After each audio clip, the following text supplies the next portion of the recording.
All right, let's get into the final few chapters here. We're on chapter 9. We're doing a book club discussion. You Owe You, that's the book. Dr. Eric Thomas. And it's been a whirlwind of a journey so far. I will say that if I have to make any observations about the book, even though we have one more chapter after chapter 9, it's definitely an autobiography. However, within the autobiography, there are lots of really important points that the author makes on his way and journey to success, and things that I think that we can grasp onto, hold on to remind us of what it takes for us to be successful, and also to help guide others to success, if that's our calling in life. So, chapter 9. Before I even tell you the title of chapter 9, I want to start with one of my favorite quotes from this chapter, and that is, "No one is going to value me if I don't value myself." That is so true. No one is going to value me if I don't value myself. And I cannot even think of how many times I wanted to have this conversation with someone who I was just trying to help along. I think it is my life calling, my life passion to help others and infuse a confidence in them that maybe they're not used to having, maybe they don't know that they have, but they deserve to have. And I think this is just hugely important. Sometimes we forget how important we are. Sometimes we forget how valuable we are, what we bring to the table, but we shouldn't. But we shouldn't. And in the event that we do, hopefully you have someone in your life who can remind you how amazing you are. But no one's going to value me if I don't value myself, which brings us to the title of chapter 9, which is "You Are a Business." And I didn't really actually understand what this chapter was going to be about. I guess I kind of took a guess at what I thought the chapter was going to be about, but I didn't quite know. And the more I read through the chapter, the more I understood how the author took his essential essence of being himself, and made himself successful. He decided what he was good at, decided that he was going to be great at what he was good at, decided to get to know himself, decided to use his superpowers in order to cultivate a life of happiness for himself. And I thought that was an amazing realization, because he had started from nothing. He started from the bottom in so many aspects of his life, but was able to figure a way out.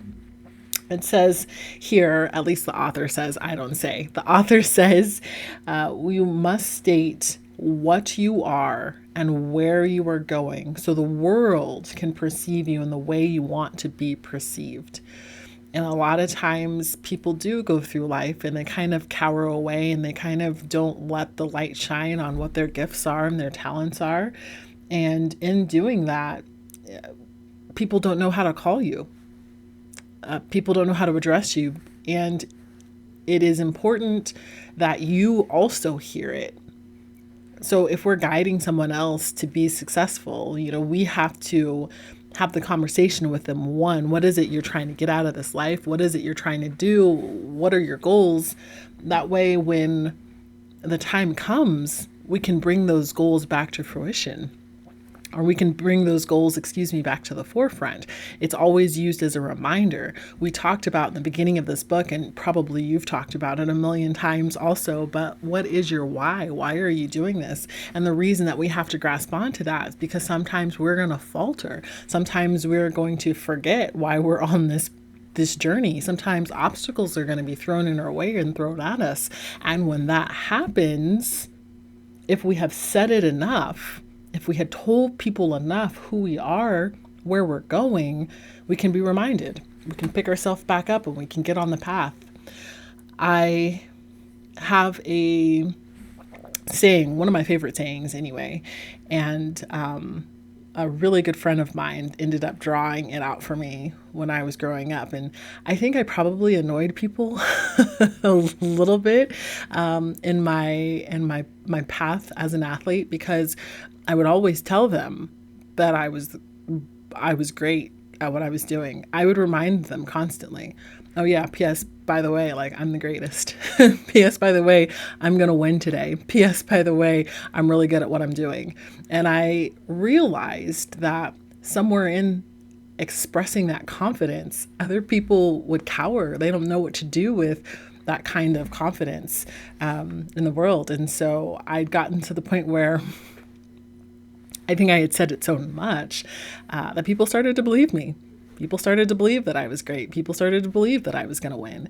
And in that, I was a continual reminder, like, if I'm telling people this, I also intend to be this. I intend to be that version. But one of my favorite quotes is, I figured if I said it enough, I could convince the world that I really was the greatest, by Muhammad Ali. So, and then I would add on to it, like, again, slightly obnoxious, Muhammad Ali told me to tell you that I'm the greatest, which is another quote, but it doesn't matter. Either way, I think that it is important that we have to have this confidence in ourselves, that we have to be able to state who we are, what we are, where we're going, because it helps us hold ourselves accountable. Every time something new came their way, I love this part of the author's story. He says, every time something new came their way, they just sat down and figured out how to do it. They just learned how to do it. And this struck home as well, too, because I think what happens is that we have decision fatigue. And we also get wrapped up in right versus wrong. And so every young person that I ever talked to, I said, you will absolutely know the difference between right and wrong. That is never the question. We all understand what is right. We all understand what is wrong. It's the options that we have that kind of throw us. And sometimes, attending school, that's a big option. Where are you going to go to school? And someone, they're like, I just don't want to make the wrong decision. And I'm like, I don't understand how you can make the wrong decision when it comes to school. Like, pick the school out that is going to be the best suited school for you. That's all you have to do. There is no right and wrong. You just have to know yourself well enough to know what it is you want, where it is you're going, how you want to be perceived, and how you're going to get to the path of realizing that perception. So I think this is, again, super crucial when we're talking about being successful. Whether us or helping someone else be successful, to let them know or remind them, you're probably gonna figure it out. If this is important to you, you're probably gonna ask the questions you need to ask. You probably are gonna get on the right path. You probably are just gonna figure it out. So don't worry so much about the right and wrong of it. What you really need to worry about is making sure that you put yourself in a place where you know what that looks like, you feel what that feels like, and that way you can take all of the bits and pieces of the things that will help you be successful and mold them into yourself. He says that you got to hang with people in business. So for him, he continued to kind of tell the story of how he made himself a business along with all of his business partners. And he said, you don't know what you don't know. So hang with people who are doing a good job. Same way, I just want to flip that on its head in education. Hang with people in education. Hang with people who are getting A's. Hang with people who are researching information about how to be better instructors. Hang with people who are doing well. If you want to be doing well, you have to hang with the right people. Hang with the people who are doing what it is you want to do. And in that, he continues to remind us that, P.S. by the way, like, greatness is never on sale. Greatness is never on sale. You are always going to have to be adapting. You're always going to have to be seeking out information. You should always be moving forward. You're always going to be coming up against obstacles. greatness is never on sale. So keep moving forward. Keep asking questions. Keep trying to realize the best version of you. He says also, and I thought this was cool. And I wonder, before I even tell you this part, I would solicit your feedback, because I think this part is very interesting, because a lot of us have jobs, right? A lot of us have jobs, and some people go to work for a paycheck.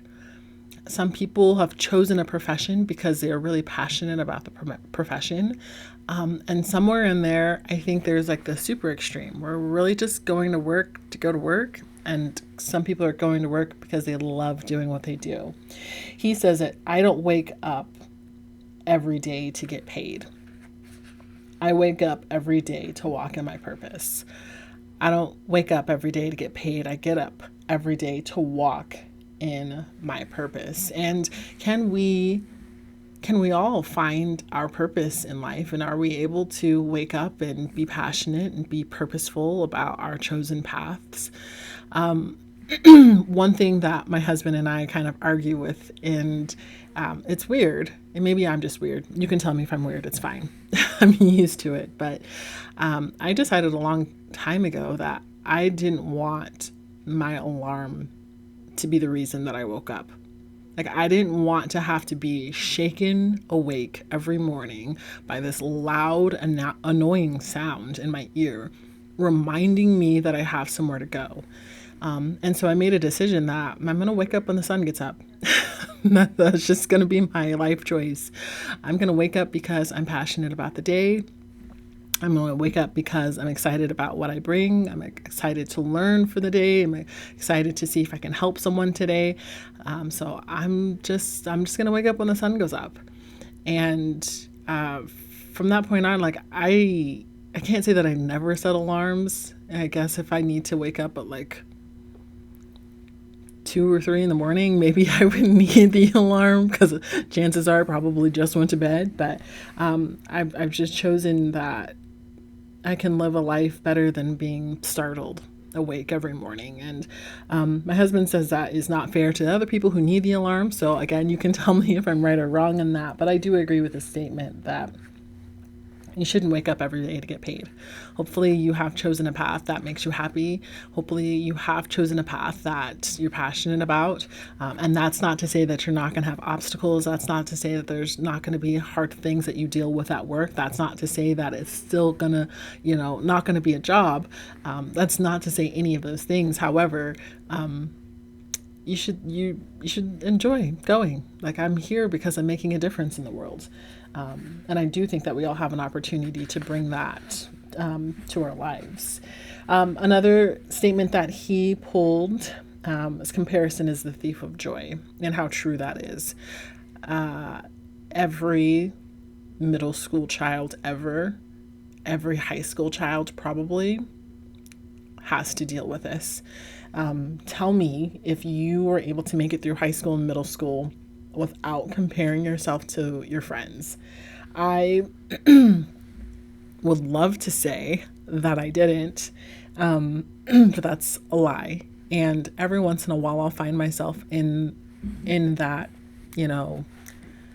hurricane of emotion, of comparison about what people have and don't have. And I'm pretty good about not falling into that category, but I think that we all kind of end up there. I think that especially in middle school, when we're trying to find our people, we're trying to fit in, especially in high school, when we're trying to find our people, we're trying to fit in, that we are looking and comparing to see what we have and what we don't have and what we wish we had. And the older that I've gotten, the more that I realize I don't need to compare myself to other people. I'm on my own journey. And I always try to use people as like my learning stick. I don't know if that's a thing, but just made it up right now. Or things that I didn't want to do. So if I saw somebody struggling or a lifestyle that I just wasn't interested in based on what I saw. I always just try to internalize that. And I'm like, okay, that's not what I want in my life. But I also try to internalize other things that were really important to me. And people always are talking about, living a life that you're happy about, living a life with passion, living a life full of confidence, living a life where you don't have to compare yourself to other people. And I knew that that was something that I wanted. So I would also try to internalize those things when I saw those things. Because again, I think that you get to cultivate your life. You get to make it. You are the author of your own story. So it takes some extra time and patience and some time to fall backwards, but I think that you can be joyous in your life and not desire the things that others have. One of the other things that he mentioned here was that you have to block out the other voices to get to where it is you need to go. And that's so true too. And this is probably the hardest part because you probably have so many people who are trying to help you, so many people who've had life experiences who want to give you information. And it's really hard to filter through all those things. We are just bombarded with opinions and ideas and people on a regular basis. And it's hard to decipher what can be right and wrong. I think that some people just end up lucking out because, again, right, wrong, that means nothing to me. However, making a decision that pushes me forward to being the person that I want to be, super crucial to me. So I don't know.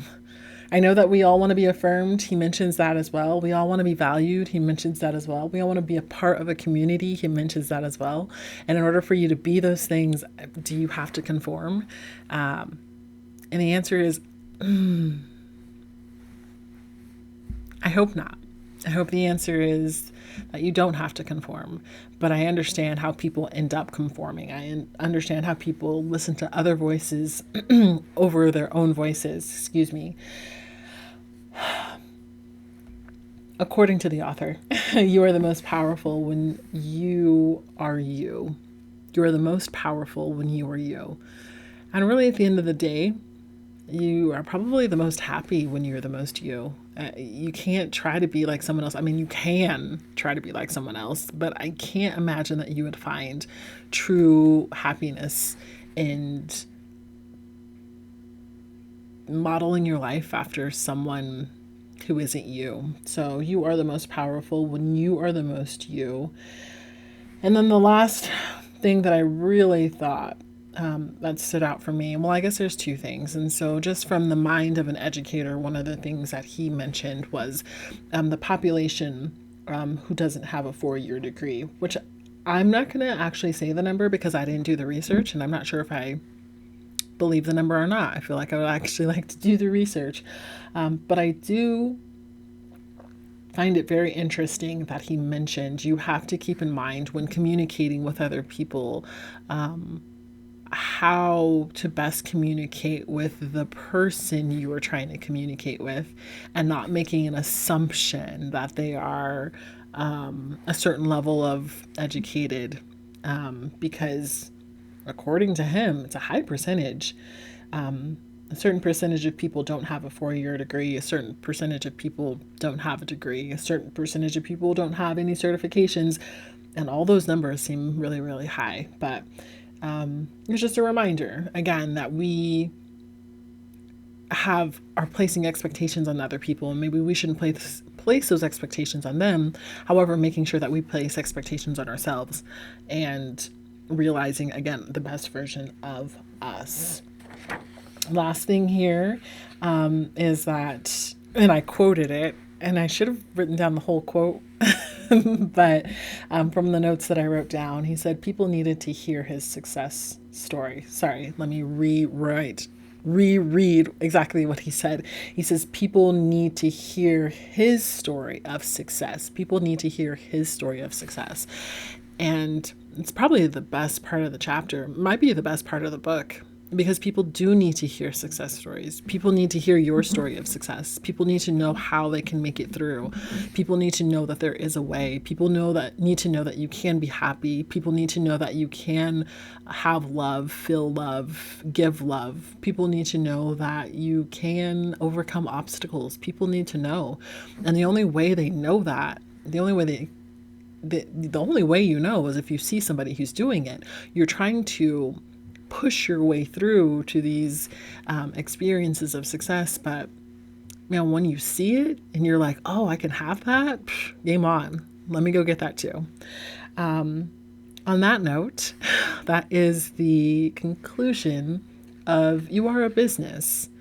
Use your talents and your drive and your passion to catapult you into a life that pays you well and that makes you happy. I am excited to finish up the chapter with you in the next video. Hopefully you guys have been enjoying the journey so far. Let's see what the next chapter is. I'm not actually sure. Let's see. Chapter 10, last chapter. Appropriately titled, You Owe You. I'll see you in the next video. Bye.